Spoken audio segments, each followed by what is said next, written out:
Sawa bana, kama nilivyoambia bana, Mnazi TV Morning himself mvuvi burudani, nimekutana na mashabiki wa Blacklist. Nimeambiwa pia ndo mashabiki nambali uno kabisa, nambali moko, nambali moja. You already know Mambo? Poa. Mzima? Mzima. Wanakuita nani? Rania. Namna gani? Hao jina tu lenyewe ukisikia unasema yaliomo yamo. Mjomba, mambo vipi? Kama kawa. Mzuka sana? Mzuka sana. Kwa majina wanakuita nani? Naitwa Kenneth. Okay, nakubali. Ni aje mjomba? Mzuka sana. Mzuka? Sana. Sema kinyonge sana. Wanakuita nani? Awesome. Okay. Mimi nimeambiwa bana, nyie ndo mashabiki nambali uno kabisa Blacklist. Bana, ni leo baada ya kuona Blacklist ndo umeamua kuwakubali au ni lini ulianza kuwakubali? Nilianza kuwakubali tokea zamani sana na napenda vibe yao na muziki wao kweli it can transform your life. Yani muziki wao una maana, yani inasaidia watu pia ambao pia wana challenges kwenye maisha, spiritually, mentally, physically. Ukiwasikiliza tu there's some power you get, and I really love them because wanna transform maisha za watu. So Blacklist number one fan in my heart. Hadi mamangu anaimbaga ile nyimbo ya ile Bandem. Mama anaosha vyombo yuko Bandem. Nimekuona wakati Blacklist unapanda kwenye stage. Ulikuwa nyuma ukasogea kwa uharaka. Blacklist wanashuka na wewe kama ukawa umerudi, yani kama na wewe ukawa umeshuka. Kwamba wengine huwakubali. Na ukubali but I'm more connected to Blacklist at the moment. Yes. Nakubali sana. Mwende tusogee hapa kidogo na situbonge na wewe bana. Hebu tukumbushe jina kwanza. Kenneth. Haya, tuambie bana, na wewe Blacklist umeanza kuwakubali lini au leo ndio usiku wa ukurasa mpya? Mimi nimeanza kuwakubali since day one tuseme.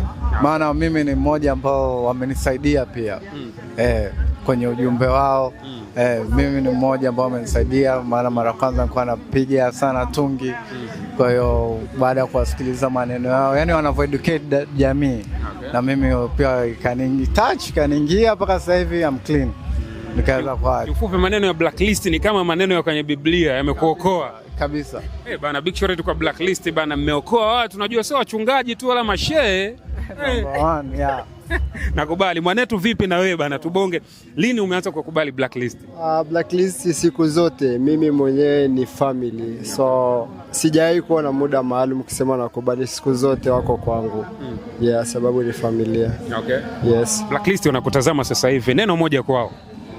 Neno kwao ni kutanguliza misimamo walionayo sasa hivi na muunganiko wao uendelee hivyo hivyo, na pia waweze kuwa na kusikilizana zaidi. Pamoja wanaweza kuwa na kusikilizana, lakini kuna muda maendeleo yanavunja kusikilizana. So kuanzia hizi step ambao wako nazo mpaka mbele wasonge na hatua hizo. Ndio. Sawa bana, tumalize bana hapa na mrembo. Neno moja kwa Blacklist bana, wanakutazama sasa hivi. Blacklist, you guys are chosen, you guys are awakened. Yani mmeletwa hapa, it's your purpose. Keep going na Mungu aendelee kuwasimamia na endeleeni kubadilisha maisha za watu. Tunawapenda sana.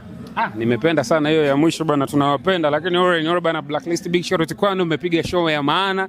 Wanagoma lao jipya kabisa linaitwa Bandem, and this is Mnazi TV all the way kutoka Geneva for Africa. Panaitwa H-Town, makao makuu ya hip hop. Naelewana vizuri, zingatia neno makao makuu ya hip hop. Huko kwingine bana sijui, ila mimi ndo naamini na najua hivyo. Mimi naitwa Moni himself, Mr. Code 133, alongside my brother behind the camera anaitwa Kennedy. Until next time.